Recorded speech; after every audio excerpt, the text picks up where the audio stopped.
স্থল জল বায়ুর পর ব্যবসা বাণিজ্য বন্ধ করলো ভারত সরকার। আকাশপথে বায়ুসেনার মহড়া, জলপথে নেভির মহড়া, স্থলপথে রাজস্থানের মরুভূমিতে ট্যাঙ্কের মহড়া। 1971-এর পুনরাবৃত্তি দেখতে যাচ্ছে গোটা বিশ্ব। নমস্কার, আমি ঋতুপর্ণা আর আমি ইন্দ্রনীল। শুরু করছি আরো একটা নতুন ভিডিও। ভারত ও বিশ্ব ইউটিউব চ্যানেলে আপনাদেরকে স্বাগত। গত 22শে এপ্রিল কাশ্মীরের পেহেলগাঁওতে যে জঙ্গি হামলা হলো, তাতে পাকিস্তান ও আইএসআই এর যে হাত রয়েছে আর তারাই যে দোষী, সেটা কার্যত দিনের আলোর মতো স্পষ্ট। ভারত প্রথম থেকেই বদলার কথা বলেছে। সাধারণ মানুষও ওই সার্জিক্যাল স্ট্রাইক বা এয়ার স্ট্রাইকের কথা আর বলছে না, এখন direct action, coat unquote direct আক্রমণের কথা বলছে। তো আবারও কি গোটা বিশ্ব একটা যুদ্ধের মুখোমুখি হতে চলেছে? ভারত ইতিমধ্যেই স্থলপথ জলপথ সবই বন্ধ করে দিয়েছে। এমনকি সিন্ধু জলবন্টন চুক্তিও ভারত সরকার বাতিল করে দিয়েছে। পাকিস্তানের ভিসা তো বন্ধই হয়ে গেছিল, পাকিস্তানিদের ভারত ছেড়ে দেওয়ার কথাও বলেছিল। ভারতের এয়ার স্পেসও পাকিস্তান আর ব্যবহার করতে পারবে না। পাকিস্তান এতদিন ভারতকে একটা নির্দিষ্ট ফিয়ের বিনিময়ে ভারতের এয়ার স্পেস ব্যবহার করত, সেই এয়ার স্পেস কিন্তু পাকিস্তান আর ব্যবহার করতে পারবে না। যার ফলে কি হলো, আর্থিক দিক থেকে পাকিস্তানকে ধাক্কা দেওয়ার চেষ্টা কিন্তু ভারত সরকার করলো। ভারত যে এক প্রকার পাতে মারতে চাইছে এ কথা কিন্তু সবার কাছে স্পষ্ট। তার কারণ প্রথমে ভারতই সিন্ধু জলবন্টন চুক্তি রদ করেছিল, তারপরে কিন্তু পাকিস্তান সিমলা চুক্তিও নিজেদের দিক থেকে রদ করলো, পাকিস্তানের এয়ার স্পেসও ব্লক করলো। তো সিমলা চুক্তি বাতিল যে করলো, ভারতের কি ক্ষতি হতে পারে বা কি সমস্যা হতে পারে? অ্যাকচুয়ালি বুঝতে হবে সিমলা চুক্তিটা কি, বা আদেও কি ভারতের কোনো ক্ষতি হতে পারে। চলুন একটু ছোট করে আগে জানি যে সিমলা চুক্তি কি, তারপর বাকি কথায় আসছি। 1971 সালে যুদ্ধের শেষে 1972-এ গিয়ে তৎকালীন ভারতের প্রধানমন্ত্রী ইন্দিরা গান্ধী ও পাকিস্তানের প্রধানমন্ত্রী দুজনের মধ্যে কিন্তু এই সিমলা চুক্তি স্বাক্ষরিত হলো। তো কি এই সিমলা চুক্তি? এই সিমলা চুক্তিতে ছিল যে পাকিস্তান আর ভারতের মধ্যে কোনো বিবাদ হলে বা কোনো কিছু ঘটলে সেটার মীমাংসা তারা নিজেরাই করে নেবে আলোচনার মাধ্যমে। সেখানে থার্ড পার্টি হিসেবে বা মধ্যস্থতা করার জন্য তারা কিন্তু কাউকে ডাকবে না, তারা নিজেরাই এটা সলভ করবে। সেই সিমলা চুক্তি কিন্তু বাতিল এখন। তো এই সিমলা চুক্তি বাতিলের মাধ্যমে পাকিস্তান কি করতে চাইছে? তাদের কি নতুন বাবা চীনের কাছে যাবে, নাকি পুরনো বাবা আমেরিকার কাছে যাবে? তো আমেরিকা সেই অর্থে পাত্তা দেবে না। তার কারণ হচ্ছে ইতিমধ্যে ট্রাম্প একদিকে যেরকম নরেন্দ্র মোদী খুব ক্লোজ, দুই হচ্ছে অ্যান্টি পাকিস্তান, যার ফলে পাকিস্তানের যে খুব একটা সুবিধা হবে সেরকম নয়। চীনও খুব একটা বেশি পাকিস্তানকে পাত্তা হয়তো দেবে না। দেখুন, নয়াদিল্লি কিন্তু ইতিমধ্যেই বেজিং এর সাথে একটা নতুন করে সুসম্পর্ক গড়ে তোলার চেষ্টা করছে, যার পিছনে একটা বড় মাথা আছে। আমাদের এনএসএ অজিত দোভালের একটা বড় মাথা আছে, আমাদের বিদেশ মন্ত্রী এস জয়শঙ্করের একটা বড় ইনভলভমেন্ট আছে। তো এনারা চাইছেন যে চীনের সাথে নতুন করে একটা সুসম্পর্ক গড়ে তুলতে। তার ফলে বেজিং হয়তো খুব বেশি ইসলামাবাদের পাশে থাকবে না, এরকমটাই ধরে নেওয়া যেতে পারে। চীন পাকিস্তানে প্রচুর বিনিয়োগ করেছে, প্রচুর ঋণও দিয়েছে, একথা কিন্তু ঠিকই। চায়না পাকিস্তান ইকোনমিক করিডোরের মাধ্যমে যে নতুন তাদের প্রজেক্ট চলছে, বালুচিস্তান গোয়াদার বন্দর থেকে চীন পর্যন্ত যে সোজা একটা রাস্তা তৈরি করছে, সেই প্রজেক্টে কিন্তু এখন চীনের হাতে। চীনের ভূমিকাটাই তাই যে কোনো দেশকে প্রচুর ঋণ দেব এবং ঋণের দায়ে তাদেরকে দায়ভারগ্রস্ত করে শেষে সেই দেশটাকে একদম হাতে নিয়ে নেওয়ার মতো করে দেবো আর কি, এরকম চেষ্টা করে। অনেকটা শ্রীলঙ্কা বা বাংলাদেশের ক্ষেত্রেও সেরকমটাই দেখা যাচ্ছে, বা শ্রীলঙ্কায় আমরা আগেও দেখেছি যে ঋণের ভারে জর্জরিত অবস্থা কি হয়েছিল। তো এখন পাকিস্তানের মধ্যে থেকে যে বিল্ট ইন রোড হচ্ছে, যে চীন পাকিস্তান ইকোনমিক করিডোরের মাধ্যমে, তো চীন চাইছে কি ভারতকে বাইপাস করে সেই মালামাল পাকিস্তানের মধ্যে থেকে বালুচিস্তান হয়ে গোয়াদার বন্দরের মাধ্যমে সেটা ইউরোপে পাঠাবে। কিন্তু এই যে সিপেকের ফলে যে বালুচিস্তানের যে রাস্তাটা তৈরি করছে, তাতে কিন্তু বালুচ যারা আছে তারা কিন্তু ব্যাপারটা খুব ভালোভাবে নিচ্ছে না। এবার সেইখানকার মানুষরা কেন ভালোভাবে নিল না? এক তো হচ্ছে চীন সেখানে নিজেদের কর্তৃত্ব কায়েম করার চেষ্টা করেছে, দুই বালুচিস্তানের মানুষের মূল উপার্জনের উৎস ছিল যে সেখানকে মাছ চাষ করে বা মাছ ধরে জীবিকা নির্বাহ করা। তো চীন বড় বড় সব অত্যাধুনিক মেশিন এনে বা ট্রলার এনে সেই মাছগুলো ধরে ফেলে, যার ফলে মানুষের একটা ক্ষোভ তো রয়েছে, পাকিস্তানের উপরও বালুচিস্তানের ক্ষোভ রয়েছে, যার কিন্তু এফেক্ট দেখা গেল এই রাস্তায় যারা কর্মী কাজ করছিল, যারা মেশিনপত্র এনে কাজ হয়েছে, তাদের কিন্তু মেরে দেওয়া হয়েছে। তার ফলে কি হয়েছে, চীন একটু পাকিস্তানের উপর বিরক্তই বটে। তো এখন এই সিপেক কিন্তু কিছুটা বিষ বাও জলে।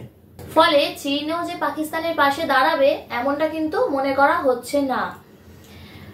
পাকিস্তানের প্রাক্তন বিদেশমন্ত্রী বিলাওয়াল ভুট্টো সংবাদ মাধ্যমে এখন বড় বড় বাতেলা দিচ্ছেন, বলছেন হয় জল না হয় রক্ত। কিন্তু তিনি হয়তো 1971-এর কথা ভুলে গেছেন, জঙ্গিবাদ নিয়ে এখন বড় বড় লেকচার দিচ্ছেন। কিন্তু তার মা যে কিভাবে মারা গেছেন সেটা কিন্তু আর তার মনে নেই। তো বিলাওয়াল ভুট্টোকে আমরা মনে করিয়ে দিতে চাই, আপনি বড় বড় কথা বলবেন না। তার কারণ হচ্ছে ভারত কোনো কিছু ধার বাকি রাখে না, যতবারই যুদ্ধ হয়েছে ততবারই হেরেছেন। আর তো বিলাওয়াল ভুট্টোকে আমরা বলে দিতে চাই, বেশি বাড়াবাড়ি করবেন না। 1971-এ যেরকম ঘটনা ঘটেছিল বা কারগিলের যুদ্ধের সময় যেরকম ঘটনা ঘটেছিল, ঠিক সেই রকম পরিণতি ভারত কিন্তু আবার করবে। আর এবার কিন্তু ভারত আর ওই রাগ ডাক গুড় করে শায়েস্তা করবে না, এবার কিন্তু কড়া অ্যাকশন হবে। জল বন্ধ হয়ে গেছে, এয়ার স্পেস বন্ধ হয়ে গেছে, ট্রেড বন্ধ হয়ে গেছে। এখন যেটা ট্রেড ওয়ার চলছে, হয়তো ট্রেড ওয়ার শুরুও হয়ে গেল ভারত আর পাকিস্তানের মধ্যে। তো তার ফলে পাকিস্তানের মানুষের যে একটা ঘোরতর অন্ধকারময় দিন আসতে চলেছে সেটা বলাই চলে। পাকিস্তানের মুদ্রাস্ফীতির হার কিন্তু এখন আকাশ ছোঁয়া। মানুষের দুবেলা দুটো খেয়ে পড়ে বাঁচবে, সেই জিনিসপত্র কিনতে গেলেও কিন্তু নাভিশ্বাস ওঠার জোগাড়। আর পাকিস্তান কি করছে, এখানে পরমাণু হামলার ভয় দেখাচ্ছে। আসলে ফাঁকা কলসির আওয়াজ বেশি, এটা তো আমরা সকলেই জানি। পাকিস্তান গতকাল 450 কিলোমিটারের শর্ট রেঞ্জের একটা ব্যালিস্টিক মিসাইল পরীক্ষা করে। তো সেটা নিয়ে খুব লম্পঝম্প আর কি। তো পাকিস্তান কি অগ্নি সিরিজের কথাটা ভুলে গেছে? অগ্নি সিরিজের রেঞ্জ জানে, সর্বনিম্ন 1200 কিলোমিটার, সর্বোচ্চ 5000 কিলোমিটার।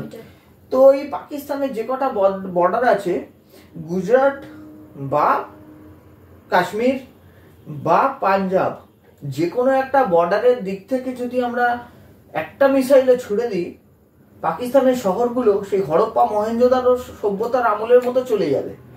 তো পাকিস্তানের এইসব বড় বড় বাতেলা ভারত শুনবে না। সামরিক শক্তির দিক থেকে ভারত বিশ্বে 4 নম্বরে, আর পাকিস্তান কোথায়? পাকিস্তান সেই 12তে।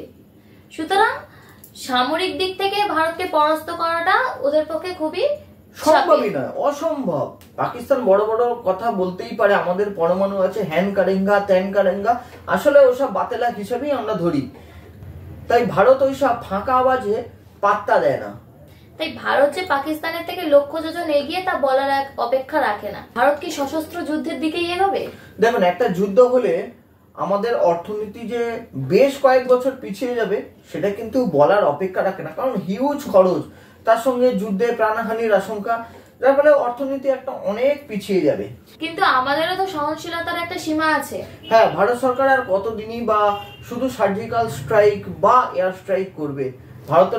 ভারতের সহনশীলতাটাকে কিন্তু পাকিস্তান যেন দুর্বলতা মনে না করে। এই যখন পাকিস্তান আর ভারত সীমান্তে একটা টেনশন চলছে, ঠিক সেই সময় বালুচিস্তান লিবারেশন আর্মি কিন্তু পাকিস্তানের 10 জন পাক সেনার হুরপ্রাপ্তি ঘটিয়েছে। সেটা কিন্তু পাকিস্তান মিডিয়া খুব একটা প্রকাশ করেনি। হ্যাঁ, করবেই বা কেন, এটা তো লজ্জারই বিষয়। তাই এখন ভারতের উচিত, যেরকম মুক্তিযোদ্ধা বাহিনীর ব্যাক সাপোর্ট হিসাবে ভারতীয় আর্মি ছিল, সেরকমই বালুচ লিবারেশন আর্মিকেও ভারতের সাপোর্ট দেওয়া উচিত। তার ফলে এই বিশ্ব মানচিত্র থেকে পাকিস্তানকে ধুয়ে মুছে সাফ করে দিতে হবে। এইটাই মনে হয় এখন বেস্ট ওয়ে।